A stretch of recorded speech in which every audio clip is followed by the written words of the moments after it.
Bonjour à tous, on est aujourd'hui avec Yann Le Gall qui vient de Cherbourg et qui vient un peu nous expliquer ce qu'il fait, son projet, ce qu'il fait dans la vie. Bonjour, oui, donc je viens de Cherbourg, effectivement, donc j'ai fait un grand effort pour venir jusqu'ici. Le train et l'avion, ça a marché malgré les grèves. Donc mon boulot principal, c'est d'être médiateur numérique. Je travaille pour la ville de Cherbourg-Octeville et je fais ça depuis un bon moment déjà. Donc dans ce cadre-là, il y a un moment, j'avais créé un compte Facebook pour entrer en contact avec les jeunes.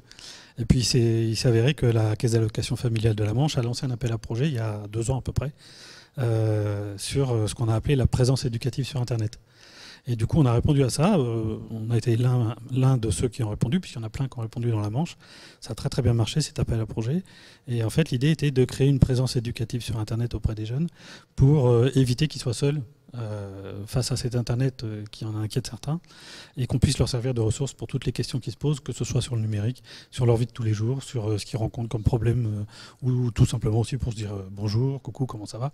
Voilà, donc on a répondu à ça, et depuis sur Cherbourg, on est une douzaine de promeneurs du net qui travaillent soit pour la ville, soit pour des associations, et on a fait une mise en réseau de tous les professionnels qui font ça. Et aujourd'hui, on a à peu près 1 millier de jeunes amis avec les promeneurs du net de Cherbourg.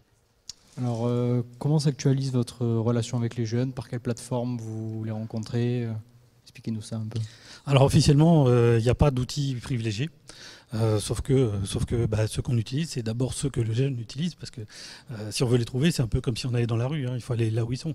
Donc en fait, on sait que Facebook est l'outil privilégié des jeunes, donc en fait, on se crée des profils sur Facebook, donc des profils professionnels personnels, hein, c'est donc pas privé, surtout pas, il ne faut pas mélanger les deux. Mais par contre, c'est bien un profil par promeneur, avec son nom, son prénom et sa photo. L'idée étant de ne pas avancer masqué, parce que justement sur Internet, c'est ça un des problèmes, c'est de ne pas savoir à qui on a affaire. Donc là, il n'était pas question, par exemple, que je mette une photo de la structure où je travaille, au village des enfants. Non, ils vont s'adresser à moi, ils ne vont pas s'adresser à une porte d'entrée, quoi. Donc on utilise Facebook, et puis on utilise les autres outils numériques.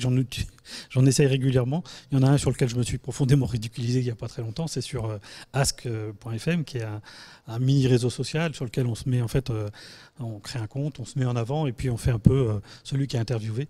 On attend que les gens nous posent des questions, donc c'est la conférence de presse.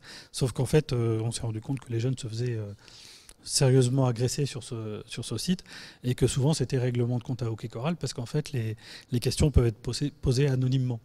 Donc il y en a qui s'amusaient à massacrer en fait ceux qui avaient un compte sur Ask. Donc moi j'ai créé un compte, et puis j'ai dit aux jeunes, allez-y, posez-moi des questions. Et puis je dois avoir eu 3 questions. Je sais qui c'est pas des jeunes. C'est d'autres promeneurs du net qui ont été gentils avec moi, qui sont venus me poser des questions. Et puis voilà, j'ai laissé tomber, parce que de toute façon, voilà, les jeunes, ça ne les intéresse pas que je sois sur Ask. Autant sur Facebook, ils ont bien accroché. Je dois avoir 350 jeunes amis à peu près sur Cherbourg et les alentours. Là, sur Ask, ça n'a pas marché. Donc on utilise aussi d'autres outils, hein. Je suis sur Instagram, Snapchat, enfin voilà, on va tous les essayer parce qu'ils y sont. C'est pas les mêmes relations, c'est assez amusant de constater. Là, on est dans des parties d'évaluation là qui approchent.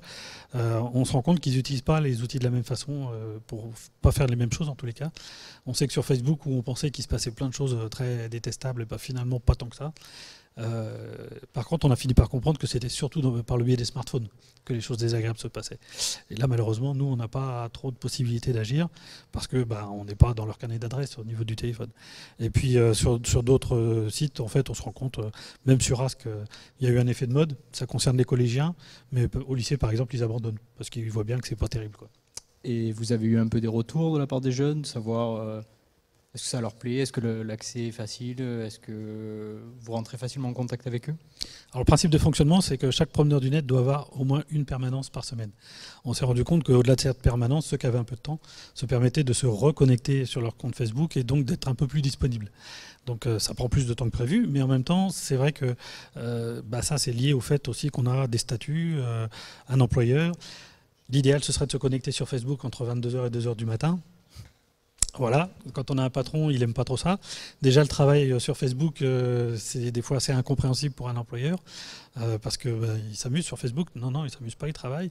Ouais, mais là, il répond plus au téléphone, il accueille plus les jeunes. Bah non, si on fait une permanence, on fait que ça. Hein, donc, on va pas faire de l'accueil en même temps. On va pas, voilà, donc on est bien dans un bureau ou sur une tablette, mais on fait que ça. Et ce que les jeunes apprécient, c'est pas tellement la permanence, parce qu'en fait, ils tombent dessus par hasard. C'est plutôt de pouvoir nous contacter quand eux, ils ont un problème. Et ça, du coup, c'est compliqué parce qu'on est souvent en décalé. Donc, c'est un projet qui est quand même expérimental, hein, puisque la Manche a été la première à imaginer ça suite à une expérience en Suède. Maintenant, ça a besoin d'être amélioré, ça a besoin d'être peaufiné sur les horaires, mais aussi, donc, du coup, d'être travaillé avec les employeurs. Est-ce qu'on peut travailler à domicile? Est-ce que c'est souhaitable? Parce que quand c'est en décalé, si on finit à 2 h du matin, c'est mieux si on saute de son ordinateur dans son lit plutôt qu'avoir la voiture à reprendre entre deux.